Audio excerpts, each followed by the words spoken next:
Hi guys, welcome back to my channel. This is Choma Stitches and my name is Choma. Today I'm going to be showing us how to sew this beautiful Ruched Bubu dress. If it's something you are interested in, definitely keep watching and do not forget to subscribe. I want to welcome all the old subscribers who have stuck around with me for a while now. Thank you guys, and thanks a lot for your support. I appreciate it. And for the new subscribers who have just joined the family, you guys are welcome. I'm happy to have you guys with us. And of course, if you are seeing this channel for the first time, I hope you decide to subscribe and join this family. You'll definitely enjoy it here. So let's get straight into sewing this.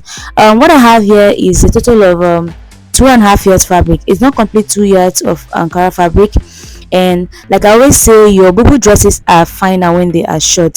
So I'm going to be making this bubu dress really short, and the full length I want to make it is 35 inches. Okay, so you are either making your bubu dress very long, like your ankle length or floor length long, or you're making it short above your knee length. Okay, so that is one of ways you can make your bubu dress really come out. And by the way, the sewing tutorial of these other bubu dresses that just appeared on this video are also available on this channel. I will leave the links to those ones in the description box. Do well to check it out as well. Okay, I'm going to go ahead and take out the label on this Ankara fabric, and then I'm going to cut out the Ankara fabric into 2 pieces, one for the front and one for the back, and then we'll start imputing our measurements. The full length of this bubu dress is going to be 35 inches. I'm going to go ahead and rule out 36 inches because we're going to be using 1 inch for the hem, and I've marked it out like so.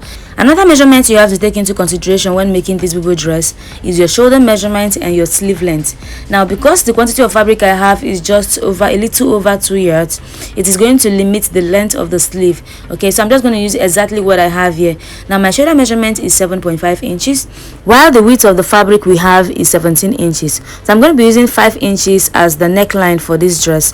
Now, the purpose is because we want it to be wide necked and V-shaped at the same time, which means when you are cutting it out, you are going to consider the length of your shoulder. Okay, now if you have a shoulder measurement of say 7.5 inches like mine, you can just use 5 inches, so you have at least 2.5 inches holding it on your shoulder. If you use anything more than that, if you use up to 7 inches or 6 inches, it might almost become like an off shoulder for you. I hope you understand that. So I'm using 5 inches for mine, and since I have the front and the back piece of the Ankara together, I am going to be marking out both the necklines together. So I'm marking out 1/2 inch for the neckline for the back, that's the depth, and for the front I'm going to be using 7.5 inches. Okay, depends on how much V shapes you want or how much cleavage you're willing to show. You can do more than 7.5, and then I'm going to use my straight ruler and connect it as a V shaped all the way to the 7.5 inches. Okay, moving on, for the sleeve opening, I'm going to be coming down by 10.5 inches for the sleeve opening, and then I'll come down by 1.5 inch for the shoulder slanting and connect it all the way to the neckline. Like I said, the full width of this fabric I have is 17.5 inches. This also includes the sewing allowance and everything. Okay, so around the neckline, I'm going to be adding 1/2 inch for the neckline. That's for sewing it, that's for turning it inside out. Okay, I have already added 1/2 inch around the shoulder for joining the shoulders, so I'm just going to make a notch around the sleeve opening to indicate it, and then I'll go ahead and cut out this starting from the back piece. Now, since the front and the back are together, I'm going to go ahead and cut out the back neckline first, and then I'll cut out the front neckline.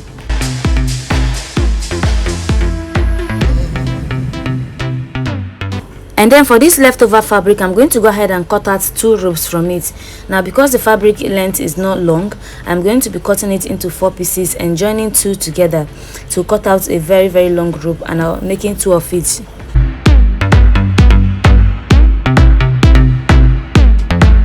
Using the leftover fabric, I'm going to go ahead and cut out the facing pieces for the necklines. So for the back piece, as you can see, the fabric that is left is not much, so I had to slant it to manage my fabric. Cut out just 2 inches in, and then cut it, move the fabric up and cut it out. Now what I'm going to do now is rearrange it so that it will be the same measurement, and I'll trim out the excesses, leaving like 1/4 inch so that I can use it to join that side. So as I pin it together, this way I'm going to go ahead and sew with 1/4 inch, and this is where you have a perfect V shape for our neckline. Alright, so this is what I'm going to use to face it for the front piece. While for the back piece, I'm going to make it a little bit bolder because the back piece does not have a really big depth around the neckline. Okay, the depth is what makes you consume so much fabric, because the front piece is really deep inside, and so the fabric it will need to be much. That is why we have to manage it the way we could. Okay, Okay, so I've gone ahead to make the rope, the two of them, the two ropes here, and I have joined the piece I'm going to be using for the front neckline, like so. So I'm just going to go ahead and do the facing for both the front and the back. So I'm going to go ahead and sew this.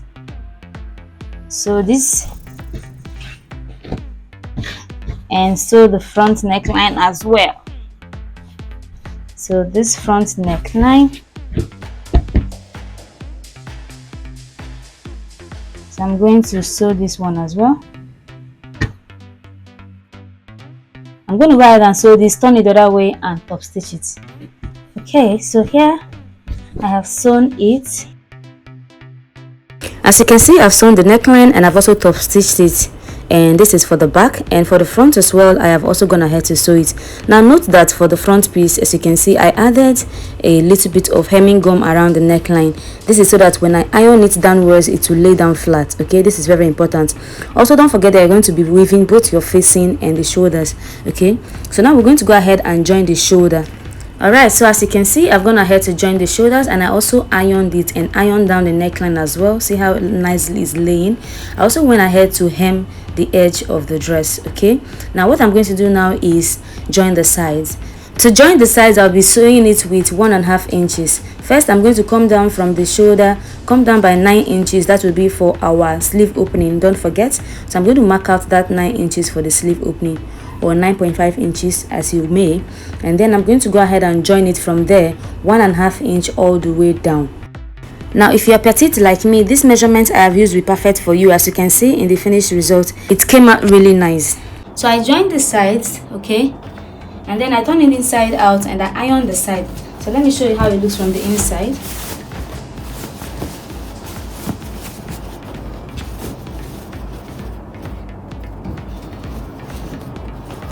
So this is how it looks, and you can see that we have not hemmed the sleeve yet. The sleeve is yet, the sleeve opening has not been hemmed, so you see how it looks from the inside.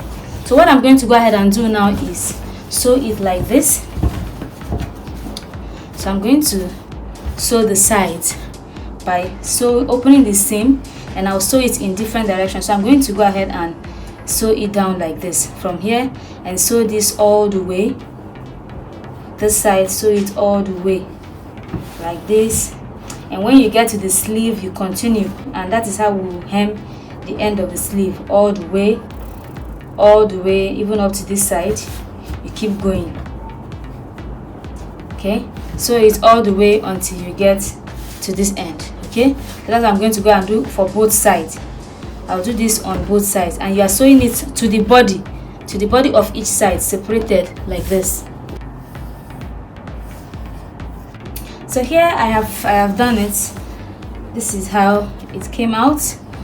Okay, so sewed it in neatly, and notice something, that when I get towards the sleeve opening, I tend to reduce the allowance I use for the hemming. Okay, I reduce it all the way until when I'm getting close to this side again, I go back to the same 0.85 inches that I was using initially. So you see, so that's how I have this, and done the same thing here. So basically this is supposed to be an opening where the rope is going to go through to give us the drawstring ruched effect. Okay, so we're going to be using the rope to create the ruched effect. Now I'm going to show you how we are going to create the opening where the rope is going to pass through to give us that ruched effect. That is why I had to hem it before we join the side, so that this place will have an opening where they are coming out. But now, where is the opening where it's going to go in from? And that's the opening we want to create now. Alright, so I'm going to go up from here. You can come up as much as you want, maybe to 19 inches or 19.5 inches. I'm going to mark it, and then I'm going to pick the first layer of the fold.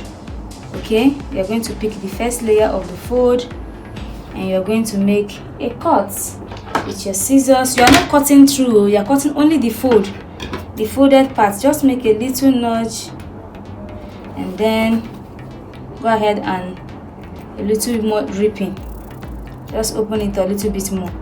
Okay, so here I've made the opening. As you can see, the opening did not get to the back. Okay, Now I'm going to repeat the same thing on this side.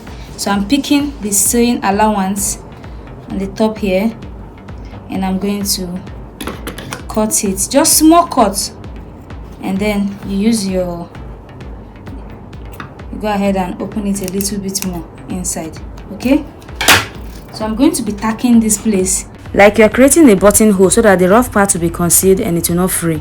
I'm just going to be tacking it around it so that it will not rip more than what I have created. So I'm just going to show us how I am going to achieve that. Okay, now I've tied my rope here, I've attached my rib, so I'm just going to keep sewing like this. So basically what you are doing is using this to cover up the opening. Okay,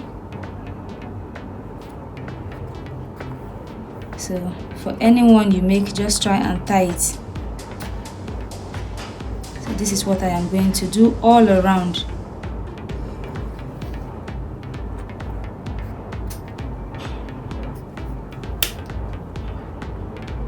Also notice that the thread is very thick, so you have to double the thread. It has to be very thick so that as you are going over it, it is actually concealing the opening, okay, covering the rough part of the fabric. So I'm going to continue this all the way to the end. Now to give me the desired result that I want, I went over it twice. Like when you get to the end where you started, you lock it again, tighten it very well, and then make a knot with the rope that is left over. Cut out the rope and continue going again. So I went back a second time, and when I came back after the second round, I saw that it has given me exactly what I want. It was thicker and the opening was concealed, and there was no room for fraying of the fabric.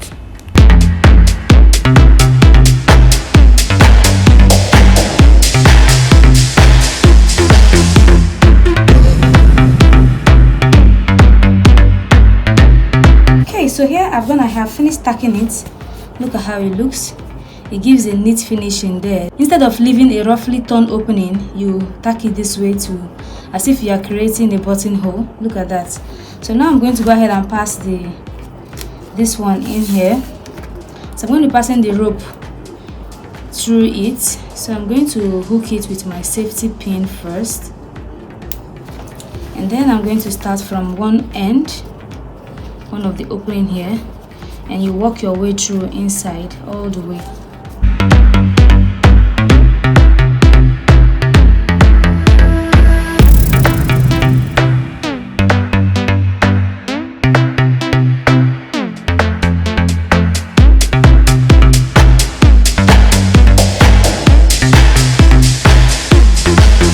So I'm just going to make my rope equal at the beginning here.